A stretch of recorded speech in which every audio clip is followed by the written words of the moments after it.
नमस्कार, जय हिंद, वंदे मातरम। स्वागत है आपका एक बार फिर से अपने YouTube चैनल @SYG के फैक्ट पे। दोस्तों, आशा करता हूँ आप शानदार, जबरदस्त, मस्त और स्वस्थ होंगे और अपनी तैयारी में लगे होंगे। दोस्तों, आप जिस भी एग्जाम की तैयारी करते हैं जिसमें हिंदी के क्वेश्चन पूछे जाते हैं, तो आपके लिए ये वीडियो बहुत ही हेल्पफुल होने वाली है। दोस्तों, ये सारे क्वेश्चन टॉप सिलेक्टिव क्वेश्चन है दोस्तों, किसी न किसी एग्जाम में पूछे गए हैं। तो आप इस वीडियो को पूरे अंत तक देखिएगा दोस्तों, और कमेंट करके जरूर बताइएगा कि आपके कितने क्वेश्चन सही है। दोस्तों, किसी भी एग्जाम को क्रैक करने के लिए एक लक्ष्य होना चाहिए। उस लक्ष्य को पूरा करने में अपना पूरा दिन लगाना चाहिए। दोस्तों, किसी ने क्या खूब कहा है दोस्तों, जब आंखों में अरमान लिया, मंजिल को अपना मान लिया, ये मुश्किल क्या आसान किया, अब ठान लिया तो ठान लिया। दोस्तों, किसी भी एग्जाम को क्रैक करने के लिए हमें ये जरूरी है। दोस्तों, चलिए दोस्तों, बिना देरी के स्टार्ट करते हैं। पहले वर्ग का उच्चारण स्थान कौन सा है? दोस्तों, निम्नलिखित में से क वर्ग का उच्चारण स्थान कौन सा है? तो क वर्ग का उच्चारण स्थान जो होता है कंठ से बोला जाता है। क ख ग घ ङ जो होता है कंठ वाला होता है, और च वर्ग होता है तालु वाला, ट वर्ग होता है मूर्धन्य वाला, त वर्ग होता है क च ट त प कंठ तालम मूर्धन्य और ओष्ठ होता है। दोस्तों, नेक्स्ट क्वेश्चन नंबर 2 है, निम्नलिखित में से कौन सा अंधकार शब्द का पर्यायवाची शब्द नहीं है? दोस्तों, क्वेश्चन नंबर बी है, निम्नलिखित में से कौन सा अंधकार का पर्यायवाची शब्द नहीं है? अंधकार का पर्यायवाची शब्द होता है दोस्तों तिमिर होता ही है, और ध्वात जो होता है ये भी होता है, और तमिस्त्र होता है, और निलय अंधकार का पर्यायवाची शब्द नहीं है। ऑप्शन डी इसका सही होगा। नेक्स्ट क्वेश्चन नंबर 3 है दोस्तों, ई बड़ी ई च छ ज झ य आदि का उच्चारण किससे होता है?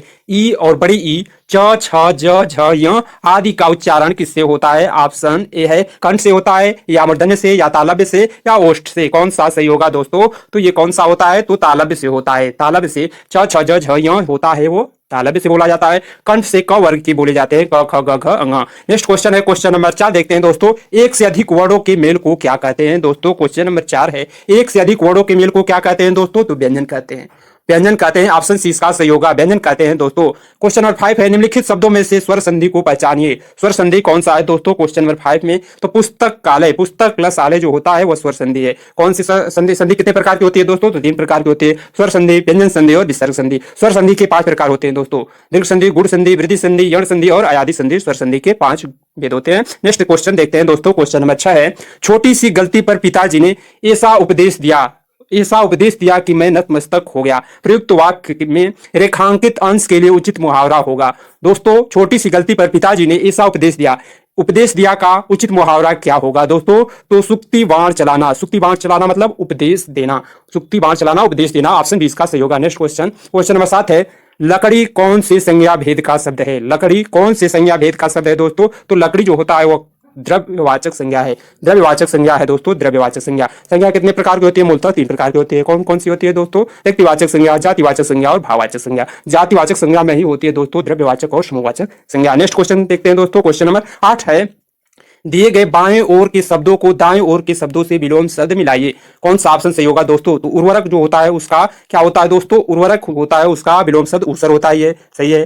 बंजर का क्या होता है विलोम शब्द? तो बंजर का उपजाऊ होता ही है दोस्तों। और गरिमा का विलोम शब्द क्या होता है दोस्तों? तो गरिमा का विलोम शब्द लघिमा होता है। गरिमा का विलोम शब्द लघिमा होता है। और आग्रह का विलोम शब्द क्या होता है? तो दुराग्रह होता है। तो इसका कौन सा आंसर सही होगा दोस्तों क्वेश्चन नंबर 8 का? तो ऑप्शन सी इसका सही होगा। नेक्स्ट क्वेश्चन देखते हैं, क्वेश्चन नंबर 9 है, निम्नलिखित विकल्पों में से कौन दीर्घ स्वर नहीं है? निम्नलिखित विकल्पों में से कौन दीर्घ स्वर नहीं है दोस्तों? तो जो छोटी ई है, ऑप्शन सी है, वो दीर्घ स्वर नहीं है। और जो बड़ा वो होता है, बड़ी होता है, और आ होता है, ये दीर्घ स्वर है। नेक्स्ट क्वेश्चन नंबर 10 देखते हैं दोस्तों, तुम रात को कहानी सुनाई उक्त वाक्य में से कौन सा भाग गलत है दोस्तों? तो कौन सा भाग गलत है? तो यहाँ पर होना चाहिए दोस्तों, तुमने रात को कहानी सुनाई। तो ऑप्शन ए इसका सही होगा, तुम जो है वो गलत है दोस्तों। ऑप्शन ए इसका सही होगा। नेक्स्ट क्वेश्चन नंबर 11 है, जिसको आपने बुलाया था वह विद्यालय गया। प्रस्तुत वाक्य में से कौन सा सर्वनाम का प्रयोग हुआ है दोस्तों? निम्नलिखित जिसको आपने बुलाया था वह विद्यालय गया, प्रस्तुत वाक्यों में से कौन सा सर्वनाम का प्रयोग हुआ है दोस्तों? तो इसमें संबंधवाचक सर्वनाम का प्रयोग हुआ है। ऑप्शन डी इसका सही होगा। नेक्स्ट क्वेश्चन नंबर 12 है दोस्तों, इसमें भी मिलान करना है, बाईं ओर से दाईं ओर का विलोम शब्दों का मिलान करना है दोस्तों। तो कौन सा होगा? ऑप्शन इसका सही। स्थूल का क्या होता है विलोम शब्द दोस्तों? तो स्थूल का होता है जो सूक्ष्म होता है, इसका पहला का बी होगा। और स्नेहासिक्त का विलोम शब्द क्या होता है? तो स्नेहा रिक्त होता है। और विराट का विलोम शब्द क्या होता है? तो विराट का विलोम शब्द क्षुद्र होता है। और मौन का क्या होता है? तो समस्वर होता है। ऑप्शन बी इसका सही होगा दोस्तों। ऑप्शन बी इसका सही होगा 12 का। नेक्स्ट क्वेश्चन है क्वेश्चन नंबर 13 है, मेरे को पुस्तक चाहिए, मेरे को पुस्तक चाहिए प्रयुक्त वाक्यों में से कौन सा भाग गलत है? तो यहाँ पर होना चाहिए दोस्तों मुझे पुस्तक चाहिए, मुझको पुस्तक यानी मेरे को पुस्तक चाहिए, ये गलत है दोस्तों। ऑप्शन बी इसका सही होगा, ऑप्शन बी इसका सही होगा। नेक्स्ट क्वेश्चन, क्वेश्चन नंबर 14 है, सॉरी दोस्तों, वह किला जिसे तुमने देखा था वह अब खंडहर हो गया है। वह किला जिसने तुमने देखा था वह अब खंडहर हो गया है। प्रस्तुत वाक्यों में से कौन सा भाग गलत है? वह किला जिसने तुमने देखा था वह अब खंडहर हो गया है, तो वह अब जो है ये नहीं होना चाहिए। ऑप्शन सी इसका सही होगा, भाग गलत है। नेक्स्ट क्वेश्चन, क्वेश्चन नंबर 15 है, मस्ती में गाड़ी चला रहे सुमोन के सामने अचानक ट्रक आ जाने से वह गहरी नींद में जाग गया। मस्ती में गाड़ी चला रहे सुमोन के सामने अचानक ट्रक आ जाने से वह गहरी नींद से जाग गया। प्रस्तुत वाक्य में रेखांकित अंशों का उचित मुहावरा बताइए दोस्तों, कौन सा होगा? वह गहरी नींद से जाग गया। वह गहरी नींद से जाग गया का मतलब क्या होता है? तो तंद्रा भंग हो जाना, तंद्रा भंग हो जाना यानी गहरी नींद से जाग जाना दोस्तों। नेक्स्ट क्वेश्चन, क्वेश्चन नंबर 16 है दोस्तों। क्वेश्चन नंबर 16 का आंसर बताइएगा। उसे धीरे धीरे लिखने की आदत है, उसे धीरे धीरे लिखने की आदत है।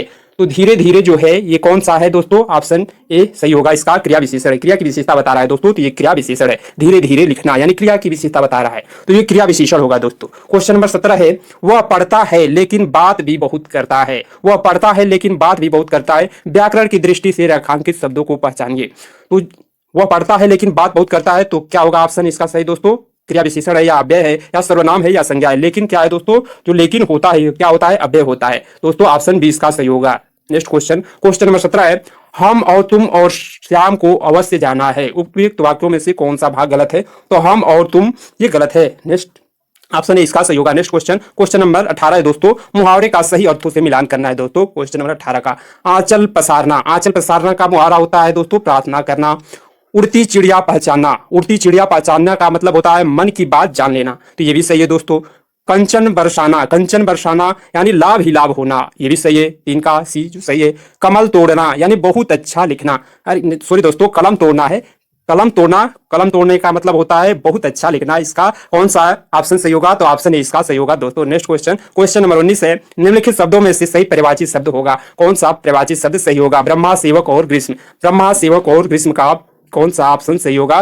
तो ब्रह्मा का होता है चतुरानन होता है, और सेवक का भृत्य होता है, और ग्रीष्म का निधा भी होता है। ऑप्शन सी इसका सही होगा दोस्तों। नेक्स्ट क्वेश्चन, क्वेश्चन नंबर 20 है, दिए गए बाईं ओर से शब्दों के दाईं ओर से विलोम शब्द मिलाना है दोस्तों। क्वेश्चन नंबर 20 को विलोम शब्द मिलाना है, कौन सा सही होगा? गणतंत्र का विलोम शब्द क्या होता है दोस्तों? तो गणतंत्र का होता है राजतंत्र। स्वतंत्र का विलोम शब्द क्या होता है? तो स्वतंत्र का विलोम शब्द परतंत्र होता है। वैतनिक का विलोम शब्द क्या होता है? तो अवैतनिक होता है। दहन का विलोम शब्द क्या होता है? तो समन। ऑप्शन सी इसका सही होगा दोस्तों, ऑप्शन सी इसका सही होगा। नेक्स्ट क्वेश्चन, क्वेश्चन नंबर 21 देखते हैं, निम्नलिखित में से कौन सा शब्द स्त्रीलिंग है? निम्नलिखित में से कौन सा शब्द जो है स्त्रीलिंग है? तो दोस्तों आप इसका वाक्य प्रयोग करके देख लीजिए, या अच्छा या अच्छी करके प्रयोग करके देख लीजिए। अगर ये इसमें आपको समझ आए तो ये ऑप्शन वही सही होता है दोस्तों, अक्सर इसमें यही होता है। स्त्रीलिंग शब्द कौन सा है दोस्तों? तो ऑप्शन ये है संकल्प। तो संकल्प होता है जैसे दोस्तों कहा जाता है, तो संकल्प किया जाता है, तो ये हो गया पुरुषवाचक में। उत्साह, उत्साह होता है। चक्रव्यूह, चक्रव्यूह अच्छा है। और मृत्यु जो होती है, मृत्यु होती है दोस्तों, मृत्यु होती है, तो ये कैसा हो गया? तो स्त्रीलिंग हो गया। ऑप्शन डी इसका सही होगा। नेक्स्ट क्वेश्चन, क्वेश्चन नंबर 22 है, गोटी लाल करना मुहावरे का अर्थ है दोस्तों। गोटी लाल करना मुहावरे का अर्थ कौन सा होगा दोस्तों? तो अपना प्रयोजन सिद्ध करना। गोटी लाल करना मतलब अपना प्रयोजन सिद्ध करना। ऑप्शन डी इसका सही होगा। नेक्स्ट क्वेश्चन, क्वेश्चन नंबर 23 है दोस्तों, किस विकल्प में अंग्रेजी परिभाषित शब्दों का समक्ष हिंदी परिभाषित शब्द सही है? तो इसका सही कौन सा होगा दोस्तों? तो मेमोरेंडम। मेमोरेंडम का होता है दोस्तों ज्ञापन, मेमोरेंडम का होता है ज्ञापन। ऑप्शन डी इसका सही होगा। नेक्स्ट क्वेश्चन, क्वेश्चन नंबर 24 देखते हैं दोस्तों, किस विकल्प में डिप्यूटेशन शब्द का समकक्ष हिंदी परिभाषित शब्द सही है? तो क्या होगा दोस्तों? प्रतिनियुक्ति होगा, प्रतिनियुक्ति होगा। ऑप्शन बी इसका सही होगा दोस्तों। नेक्स्ट क्वेश्चन, क्वेश्चन नंबर 25 है, वाक्य का कौन सा भाग शुद्ध नहीं है? इसमें छाटना है दोस्तों, कौन सा भाग शुद्ध नहीं है। बड़े दुख की बात है कि डॉक्टर के आने से पहले ही उसका प्राण पखेरु उड़ गया। बड़े दुख की बात है कि डॉक्टर के आने से पहले उसका प्राण पखेरु उड़ गया। कौन सा ऑप्शन सही होगा दोस्तों? तो उसका प्राण पखेरु उड़ गया, ये गलत है दोस्तों। ऑप्शन सी इसका आंसर सही होगा। नेक्स्ट क्वेश्चन, क्वेश्चन नंबर 26 है, निम्नलिखित में से तीक्ष्ण का विलोम शब्द कौन सा होगा? तीक्ष्ण का विलोम शब्द क्या होता है दोस्तों? तो तीक्ष्ण का विलोम शब्द कुंठित होता है। ऑप्शन डी इसका सही होगा। नेक्स्ट क्वेश्चन, क्वेश्चन नंबर 27 देखते हैं दोस्तों, गजवदन का पर्यायवाची शब्द है। गजवदन का पर्यायवाची शब्द क्या है दोस्तों? तो गणपति होता है। गजवदन का यानी गणेश का गणपति होता है, गजानन गणपति ये सब होता है। नेक्स्ट क्वेश्चन नंबर 28 देखते हैं। कांटों से भरा हुआ वाक्यों में के लिए नीचे दिए गए विकल्पों में से शब्द चुनिए। कांटों से भरा हुआ वाक्य के लिए नीचे दिए गए विकल्पों में से शब्द चुनिए। तो जो कांटों से भरा होता है उसे क्या कहते हैं दोस्तों? ये भी क्वेश्चन रिपीट होता है दोस्तों। कांटों से भरा हुआ है तो उसे कंट कीर्ण कहते हैं, कंठ कीर्ण कहते हैं। ऑप्शन डी इसका सही होगा। नेक्स्ट क्वेश्चन नंबर 29 है दोस्तों। दूध का दूध और पानी का पानी करना मुहावरे का अर्थ है। दूध का दूध और पानी का पानी करना मुहावरे का अर्थ क्या होता है दोस्तों? तो उचित निर्णय करना, उचित निर्णय करना। ऑप्शन डी इसका सही होगा। नेक्स्ट क्वेश्चन नंबर 30 है। शुद्ध वर्तनी का चयन कीजिए। कौन सा सही लिखा गया है दोस्तों? तो इसमें कौन सा सही लिखा गया है? तो बहिष्कार, जो ब और ब छोटी ही होता है और स आकार होता है, बहिष्कार। ऑप्शन सी इसका सही होगा दोस्तों। ऑप्शन सी इसका सही होगा। बहिष्कार इस तरह लिखा जाता है। नेक्स्ट क्वेश्चन देखते हैं। क्वेश्चन नंबर 31 दोस्तों। भलमानस में कौन सा समास है? भलमानस में कौन सा समास है दोस्तों? तो कर्मधारय समास है। कर्मधारय समास है भलमानस में दोस्तों। ऑप्शन ए इसका सही होगा। भलमानस में कर्मधारय समास है। समास कितने प्रकार के होते हैं दोस्तों? आप इसका कमेंट बॉक्स में लिख के बताइएगा, जरूर लिख के बताइएगा कौन समास के कितने भेद होते हैं। नेक्स्ट क्वेश्चन नंबर 32 है। निम्नलिखित तद्भव तत्सम युगों में से कौन सा सुमेलित नहीं है? निम्नलिखित तद्भव और तत्सम युगों में से कौन सा सुमेलित नहीं है? तो अपना और आत्म, अपना और आत्म ये सुमेलित नहीं है। ऑप्शन डी इसका सही होगा। Next question. अदरक का होता है अदरक, ये सही है दोस्तों। अनाड़ी का अनार्य होता है, ये तत्सम सही है। आमी का जो होता है तत्सम अमृत होता है, ये भी सही है। तो इसमें कौन सा ऑप्शन सही होगा? तो ऑप्शन डी इसका सही होगा। अपना का आत्मा ये। Next question. दवा किस भाषा का शब्द है दोस्तों? दवा किस भाषा का शब्द है? तो दवा जो होता है ये फारसी भाषा का शब्द है। ऑप्शन सी इसका सही होगा। फारसी भाषा का शब्द है दवा। नेक्स्ट क्वेश्चन नंबर 34 है। वर्तनी की दृष्टि से शुद्ध शब्द का चयन कीजिए। वर्तनी की दृष्टि से कौन सा शब्द शुद्ध है? तो कौन सा शब्द शुद्ध है? तो जो होता है ऑप्शन ए है अभ्यस्त होता है दोस्तों। अहल्या नहीं, अहिल्या जो लिखा गया है ये भी गलत है। अहल्या तत्व भी गलत है। महत्व जो होता है ये सही लिखा गया है दोस्तों। इसमें शुद्ध ऑप्शन डी इसका सही होगा। नेक्स्ट क्वेश्चन नंबर 35 है। रिक्त स्थानों के लिए उचित पर्याय का चयन करें। हमने ऋषि मुनियों की संतान होने का क्या होगा इसमें दोस्तों? अभिमान होगा या गर्व हो गया या दर्प होगा या घमंड होगा? कौन सा सही होगा दोस्तों? तो हमें ऋषि मुनियों की संतान होने का गर्व है दोस्तों। ऑप्शन बी इसका सही होगा। गर्व होगा। ऑप्शन बी इसका सही होगा। नेक्स्ट क्वेश्चन नंबर 36 है दोस्तों। निम्नलिखित में से कौन सा शब्द ब्याल शब्द का अर्थ नहीं है? ब्याल शब्द का कौन सा अर्थ सही नहीं है दोस्तों? तो ब्याल का होता है, ब्याल मतलब सांप को भी कहा जाता है दोस्तों, शेर को भी, राजा को भी अर्थ है, और लेकिन दुर्गा ब्याल का अर्थ नहीं है दोस्तों। ऑप्शन डी इसका सही होगा। नेक्स्ट क्वेश्चन नंबर 37 है दोस्तों। अशुद्ध पर्याय समूह का चयन कीजिए। अशुद्ध पर्याय का समूह चयन कीजिए। तो कौन सा सही होगा दोस्तों? तो ऑप्शन डी इसका सही होगा। पीयूष, सुधा और दृग। दृग जो होता है नेत्र का भी, नेत्र का दोस्तों पर्यायवाची शब्द होता है।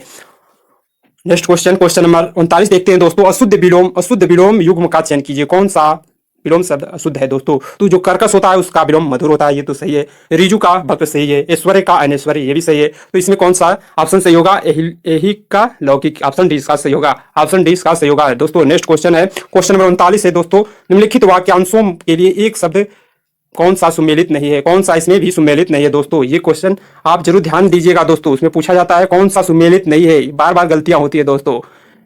तो इसमें पूछा गया है कि कौन सा सुमेलित नहीं है। जो वर्णन के बाहर हो उसे क्या कहते हैं? वर्णातीत कहते हैं, ये सही है। जो देखा नहीं जा सकता उसे अदृश्य कहते हैं, ये भी सही है। जो अमिश नहीं खाता हो उसे समिश कहते हैं, ये गलत है दोस्तों। जो पहरा देता हो उसे प्रहरी कहते हैं, ये भी सही है। लेकिन ऑप्शन सी इसका सही होगा। ऑप्शन सी इसका सही आंसर होगा।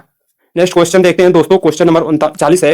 निम्नलिखित शब्दों में से स्त्रीलिंग शब्द छाटिए। स्त्रीलिंग शब्द छाटिए दोस्तों। तो कौन सा स्त्रीलिंग है? गणेश है या गढ़ है या गणना है या गणपति है? तो गणना की जाती है दोस्तों। आप इसका प्रयोग, वाक्य प्रयोग करके देख लीजिए तो आपको मालूम चल जाएगा दोस्तों। तो जो गणना होती है तो गणना की जाती है कहा जाता है, वाक्य प्रयोग होता है तो गणना की जाती है। ऑप्शन सी इसका सही होगा। नेक्स्ट क्वेश्चन नंबर 41 है। निम्नलिखित वाक्यों में से संयुक्त वाक्य की पहचान कीजिए। निम्नलिखित वाक्यों में से संयुक्त वाक्य कौन सा है दोस्तों? तो ऑप्शन ए इसका सही होगा। न तुम पढ़ोगे न वह पढ़ेगा। ऑप्शन ए इसका सही होगा। न तुम पढ़ोगे न वह पढ़ेगा। ऑप्शन ए इसका सही होगा दोस्तों। ये पेन क्यों नहीं चल रही है दोस्तों? नेक्स्ट क्वेश्चन नंबर 42 देखते हैं। निम्नलिखित में से किस मुहावरे का अर्थ शर्मिंदा होना नहीं है? निम्नलिखित में से किस मुहावरे का अर्थ शर्मिंदा होना नहीं है दोस्तों? तो पानी पानी होना यानी शर्मिंदगी होना, ये तो सही है दोस्तों। अपना समूह लेकर रह जाना, ये भी सही है, शर्मिंदा हो जाना। टका समूह लेकर रहना, ये भी शर्मिंदगी की बात है। टका समूह लेकर रह जाना तो शर्मिंदगी की बात है। ऑप्शन डी है मुंह में पानी आना, यानी मुंह में पानी आना, ये सॉरी दोस्तों, मुंह में पानी आना, ये ऑप्शन इसका सही होगा, ऑप्शन डी इसका सही होगा दोस्तों, ऑप्शन डी इसका सही होगा। नेक्स्ट क्वेश्चन है, निश्चल का संधि विच्छेद कौन सा होगा? तो निश्चल का संधि विच्छेद कौन सा होगा दोस्तों? तो निह प्लस चल निश्चल होता है, ऑप्शन ए इसका सही होगा दोस्तों। ये कौन सी संधि है? तो संधि विसर्ग संधि है। संधि के कितने प्रकार होते हैं दोस्तों? संधि के 3 प्रकार होते हैं, स्वर संधि, व्यंजन संधि और विसर्ग संधि। और स्वर संधि के कितने प्रकार होते हैं दोस्तों? तो स्वर संधि के 5 प्रकार होते हैं। कौन कौन से होते हैं दोस्तों? दीर्घ संधि, गुण संधि, वृद्धि संधि, यण संधि और अयादि संधि। नेक्स्ट क्वेश्चन देखते हैं, क्वेश्चन नंबर 44 है, आधा तीतर आधा बटेरा लोकोक्ति का क्या अर्थ है? आधा तीतर आधा बटेरा लोकोक्ति का क्या अर्थ है दोस्तों? तो इसका होता है आधा तीतर आधा बटेरा मतलब बेमेल चीजों का सम्मिश्रण, बेमेल चीजों का सम्मिश्रण होता है।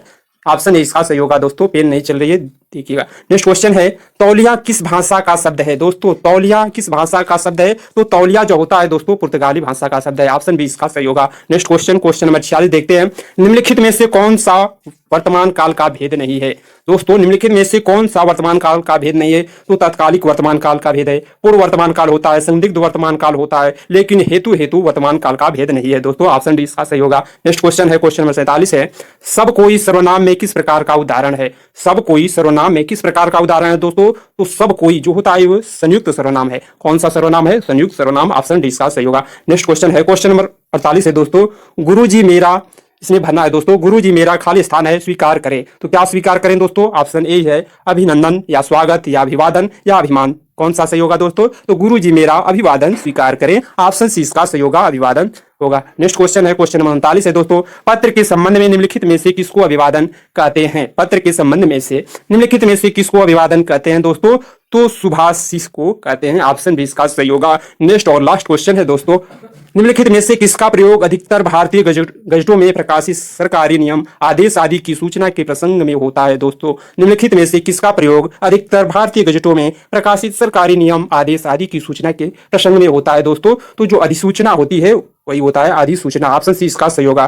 थैंक्स दोस्तों, अगर ये वीडियो अच्छी लगे तो इसे लाइक कीजिएगा और इसे आप अगर पहली बार इस चैनल पे आए हैं तो इसे सब्सक्राइब भी कर लीजिएगा दोस्तों, और कमेंट करके बताइएगा आपने कितना क्वेश्चन सही किया है दोस्तों। आपका कमेंट ही हमें बहुत मोटिवेट करेगा दोस्तों। आप कमेंट जरूर कीजिएगा कि ये वीडियो कैसे लगे। तब तक के लिए मिलते हैं नेक्स्ट वीडियो में। जय हिंद दोस्तों।